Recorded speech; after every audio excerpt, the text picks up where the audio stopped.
स्वाभिमान बुद्धिमान पराक्रम त्याला आलं नाही. तिथं त्यानं एक शब्द शिवराय लिहिलं.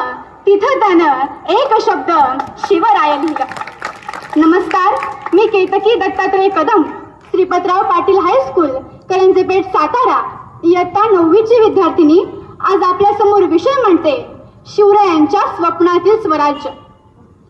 350 वर्षांपूर्वी जिजाऊंच्या कुशीत जन्मलेलं निरागस बाळ म्हणजे शिवबा. गणिम, इंग्रज, पोर्तुगीज या सगळ्यांचा करदन काळ म्हणजे शिवबा. एकीकडे संयमाचा घाट म्हणजे शिवबा, तर सळसळत्या रक्ताची लाट म्हणजे शिवबा. राजनीती, युद्धनीती, गणिमिकावा यांसारख्या कुटशास्त्रांचा कळस म्हणजे शिवबा.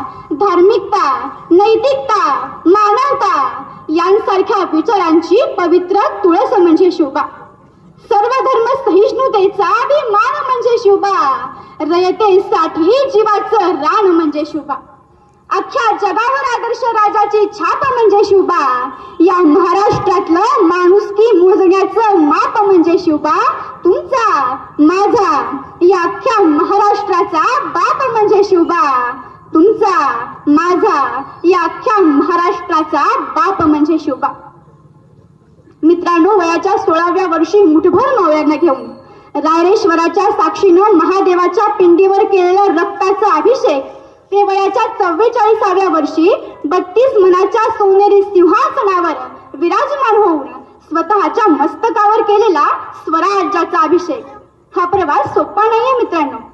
तानाजी, येसाजी, बाजी, मुरारबाजी यांसारख्या सवंगडांचं रक्त उघड्या डोळ्यांनी पाहणं आणि रक्त सांडून मिळवलेले किल्ले जड अंतःकरणानं मिर्झा राजे जयसिंगांच्या अधीन करणं हे सुद्धा सोपं नाहीये मित्रांनो. त्यासाठी शाहिस्ते खानाच्या गोटात घुसून जुलमी राक्षसी बोट स्वराज्याच्या दिशेने येण्याआधीच तोडावं लागतं आणि अफजल खानाच्या पोटातून व्याजासहित संपूर्ण आदिलशाहीला सुद्धा फाडावं लागतं. त्यासाठी संसार नावाच्या पन्हाळगडातून स्वतःची सुटका करून घ्यावी लागते. संकट नावाच्या आग्र्याच्या बादशाच्या हातावर तुरी देऊन निसटावं लागतं. धाडस नावाच्या सुरतेची पुन्हा पुन्हा लूट करावी लागते. त्याग नावाच्या शिवाकाशीतला वेळेप्रसंगी गमवावं लागतं आणि राजकारण म्हणून सह्याद्रीच्या सिंहाला सुद्धा फितूर बनवावं लागतं. तेव्हा कुठं गुलामीच्या तप्त अग्नीद्वारे होरपळून निघालेल्या प्रजेवर मायेचं शीतळ छत्र धरणारे शिवराय छत्रपती होतात. उभ्या महाराष्ट्राचं प्रेरणास्थान असणाऱ्या राजांनी राजमाता, राष्ट्रमाता जिजाऊंच्या प्रेरणेनं हे स्वराज्याचं स्वप्न पूर्ण केलं. पण हे स्वराज्य केवळ शिवबांचं स्वराज्य नव्हतं.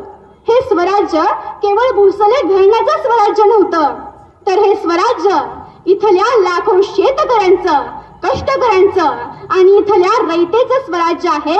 ही भावना आधी मावळ्यांच्या मनामध्ये निर्माण केली आणि भाकरीसाठी पुन्हा यवनी सत्तेची चाकरी करण्याचा इतिहास पुसला गेला आणि बाळबापड्यांच्या शिलाच्या रक्षणासाठी, त्यांच्या स्वाभिमानासाठी आणि इथल्या मातीसाठी प्राणार्पण करण्याचा एक नवा इतिहास या जाणत्या राजानं रचला.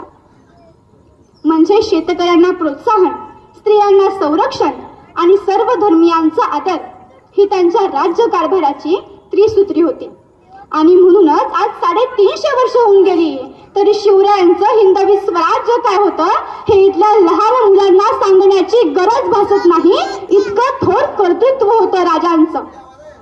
रसिक हो, जर आज आम्हाला विचारण्यात आलं की तू आयुष्यात नेमकं काय करणार आहेस, तर याचं उत्तर आमच्याकडे नसतं.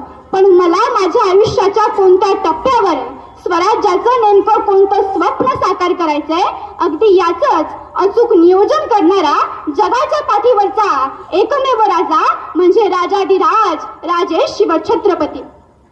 महाराजांनी आपल्या स्वराज्याच्या स्वप्नात व्यक्तिनिष्ठतेपेक्षा ध्येयनिष्ठतेला जास्त महत्त्व दिलं. आम्ही राहू आमचं स्वराज्य अबाधित राहिलं पाहिजे ही भावना महाराष्ट्राच्या मातीमध्ये पेरण्याचं काम केलं गेलं. आणि म्हणूनच आज सुद्धा महाराजांच्या जाण्यानंतर हे स्वराज्य कोणीही संपवू शकलं नाही. मला असं वाटतं की महाराजांनी पाहिलेल्या स्वराज्यासाठीच्या स्वप्नाचं हे सर्वात मोठं यश आहे. मुळात काही गोष्टी दैवानं कराव्यात, माणसानं पाहाव्यात अशा असतात. पण काही गोष्टी मात्र माणसानं कराव्यात, दैवानं पहाव्यात, नियतीनं नोंदवाव्यात आणि इतिहासानं त्या जतन करून ठेवाव्यात अशा असतात. शिवरायांचं हिंदवी स्वराज्याचं स्वप्न हे त्यापैकीच एक आहे. ते अबाधित ठेवूयात. शेवटी जाताना इतकंच, ना राज्य ना स्वराज्य ना स्वाभिमान ना अभिमान कसलाच नव्हता या मातीला ध्यास. मरून पडली होती माणसं जनावरांसारखी आणि मिळत नव्हता मोकळा श्वास. तेव्हा माझ्या राजानं अफजलचं पोट आणि शाहिस्त्याचं बोट छाटून भगवा फडकवला दिल्लीपर्यंत थेट. ओ शेठ, माझ्या राजानं 350 वर्षांपूर्वीच नाद केला होता थेट.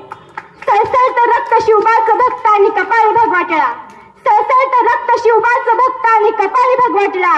अरे आला आलं वादळ, कोणी आडवी नाही या वादळा. आलाच कुणी आडवा, त्याचा वाजवा मी खुळखुळा. अरे नाद करायचं नाही, आमचा नादच खुळा. छाती ठोकून सांगतो जगाला शिवबाचा मावळा. मनपूर्वक धन्यवाद.